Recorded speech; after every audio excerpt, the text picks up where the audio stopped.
What's up, everybody? Welcome to The Formula. My name is Carissa Romain. This show is all about people of color in Chicago who are doing amazing things, building up the culture.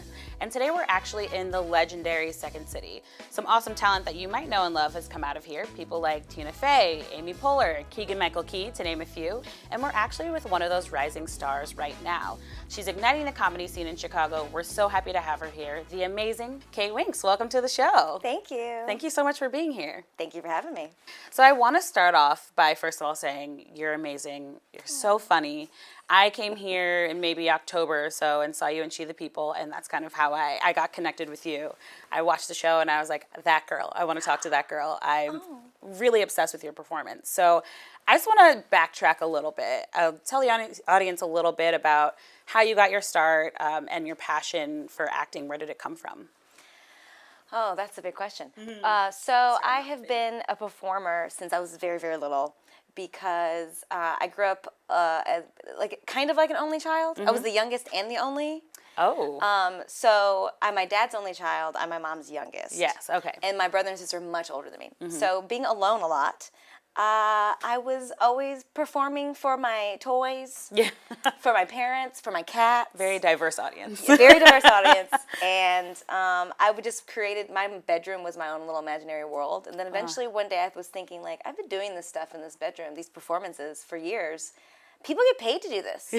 And I loved movies and I loved theater. So then eventually when I was around like 7 or 8, I was like, Mommy, I want to be an actor. Well, sweetie, you can do that when you grow. Oh, I was going to say it's early. Right, exactly. So she was not having it. But eventually I got grown. Yeah. And pursued a professional career, and here we are. That's kind of amazing because I feel like it takes so much self-awareness to be able to look at the things you're good at and be like, you know what? I can do this elsewhere in the world. Like this, I can get paid to do this. This is what I'm good at. So that's amazing. Yeah. So when I started to look into all the things you're doing, Token was huge. Like last year, I feel like you were touring the country, taking your talent everywhere. You wrote it and you performed in it. It was a one-woman show. So tell us a little bit about that and how that concept came to be. So I was living in LA, and I wasn't working. It was a dry season. It was very sad. A little parched. I was a little parched. I was real thirsty. And I went to see John Leguizamo's Ghetto Clown, which is his story about his trajectory in his career and growing up. And I was like, he's just playing all these characters by himself. Why can't I can do that. Amazing. Give yourself a job. Yeah. And I'm like, I'm a writer and a performer. I can totally do this. I can kill this. Right. And so I started writing it. And then I took a one-person show writing class with a comedian in LA. And so I wrote the first draft of it in his class and then shelved it because that's what writers do. Of course. And then the right time came about in life where I met my director, and she worked with Collaboration here in Chicago, a great nonprofit social justice theater company, which is awesome. And they were doing an all-female theater festival. All the plays had to be written and performed by women. Wow. So I submitted the script to it, the unfinished script, right? Because it was only a first draft. Like, and they're like, well, you got 4 weeks, right? Do it. And so I rewrote it, memorized it, and performed it in those 4 weeks. And it went like a little bit of pressure.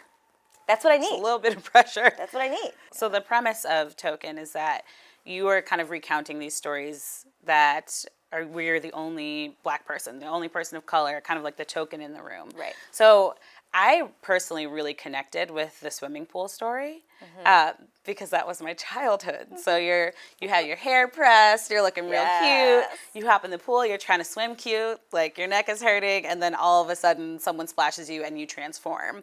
And I think the thing that really like hit me in the depth of my soul is when they're like, oh, you look just like a chia pet, because I've heard it. I've had that in my world, and I just remember being like, oh my God, how do I get out of this pool? How do I get home as soon as possible? And we didn't have cell phones then, so it's like, I gotta call my mom. I gotta go home. But like, which one did you like feel coming out of you first? Which one was like, this is the story that I want to tell to like really make this play connect with people and make them understand the idea of being the token? So the play is divided. So the first half of the show, I talk about my experiences with my own family. Right. Because I'm from the suburbs, and most of my family is from the South Side. Right. So I think those stories actually were the heart of the tale, which is that I'm a fish out of water with my own people Right. and with white people. And so I had to start at the beginning, which was my experiences being the white girl with my own family. So ultimately, the moral of the story is that we're all fish out of water somewhere. It doesn't matter what race you are, what background you are, what culture.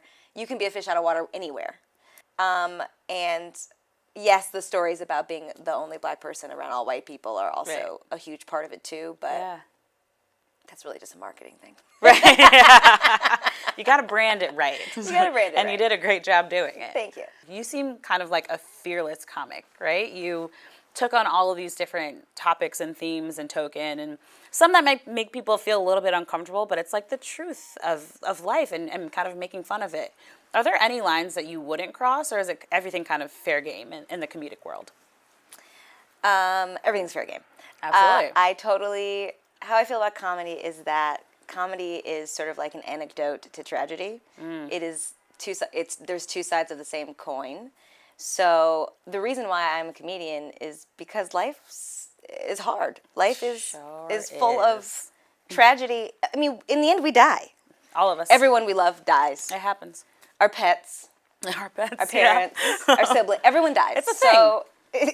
And you get sick. I mean, so there's so many real things in life that if you can't laugh at the hardest stuff, then life is going to be real rough. Right. So no, I laugh at anything, everything, as long as it's in a spirit of either you need to get something off your chest, right, and it's in a spirit of joy and genuine laughter, right, then we should be able to laugh about these things, because what are we going to do, sit around and cry about them? Right. I'd rather laugh. Laughing, one, is way more fun. Way more fun. Two, it burns more calories. Yes. So I hear. It's contagious. Three, so other people laugh with you. Yeah. It becomes a lighthearted way of approaching life. And I like what you said about doing it in the spirit of joy. It's catharsis. Yeah, I appreciate that. So let's fast forward a little bit. She the People is kind of this empowering, feminist, but also like really welcoming type of show. So can you just give the audience a little bit of a background on the premise of the show? Yes. So She the People is Second City's first all-female sketch comedy show.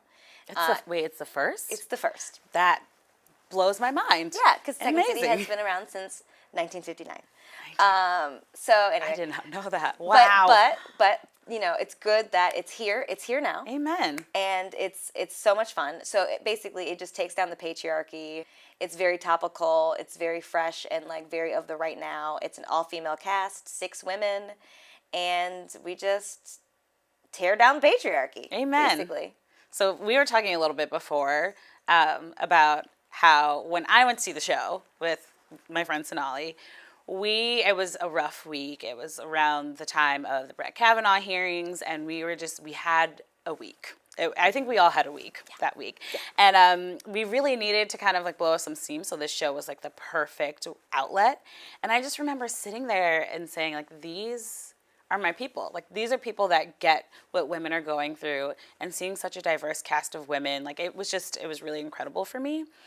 One of my favorite sketches, and I'm also interested in hearing what your favorites were to perform in the show, was like the Mommy and Me yoga class, where I think it was a yoga class where everyone's like comparing their birth stories, or like, I had my baby with a bear doula in the woods. Yes. And it's just like this kind of awesome commentary on, one, the patriarchy, but two, how we all like interact with each other and as women, and kind of making fun of the way that we kind of connect. I actually really love that sketch. It's so good. Yeah, it's called Competitive Birthing, and that's definitely one of my favorites because that's one of the sketches that's the goofiest. Yeah. You can just go all out and be as goofy as you want. And I also love Honest Commercials, which is the sketches where we're all different women in commercials, and the ridiculous stereotypes of women that are in commercials. Yeah. That's another one of my favorites. And of course, I love the Madam President sketch, which is where I get to be the president. You're like, yes. Yes, the first black The future. Exactly. It'd be amazing. Hopefully sooner rather than later. So obviously She the People has been super successful for you, but you actually just finished a show in Washington, D.C. at the Kennedy Center, which congratulations, that's a huge honor. You. It's amazing. So Love Factually, which is a parody of Love Actually. Yes, so it is a parody of Love Actually, and it's actually a parody also of just rom-coms in general and holiday movies. And it did really well. It was really successful. It really resonated with audiences. Almost all of our shows sold out. And yeah, it was a great run. That's amazing. What's in the future for you? Like, do you have any ultimate goals that you're aiming towards in terms of your career and your personal success? Absolutely. I mean, Media Mogul is on the list. Amen. Yes. My immediate goals would be to be a showrunner. I'd love to write my own show. I'd love to turn Token into a show. Oh, yeah, absolutely. And run that show and then have a production company or be the head of a studio, which these are big dreams, but hopefully I live a long time so I can get them all. Amen. I love that. I think I've said amen a lot of times today. I mean, praise. So, one of my last questions for you is about your personal formula for success. The thing that kind of drives you, keeps you moving on a day-to-day basis. What does that formula look like for Kaye Winks? Okay, so my formula is CPP. CPP. Which is confidence, persistence, and professionalism. Ooh. So CPP. CPP. How did you come up with that? Was that just... I literally was just like last night thinking about what would be my formula. Yeah. Oh, CPP. Confidence, persistence, and professionalism. It all works. Because I was thinking about what is it that I do or think about when I'm like on stage or about to go on stage or about to be interviewed or anything that I'm doing. What do I think about?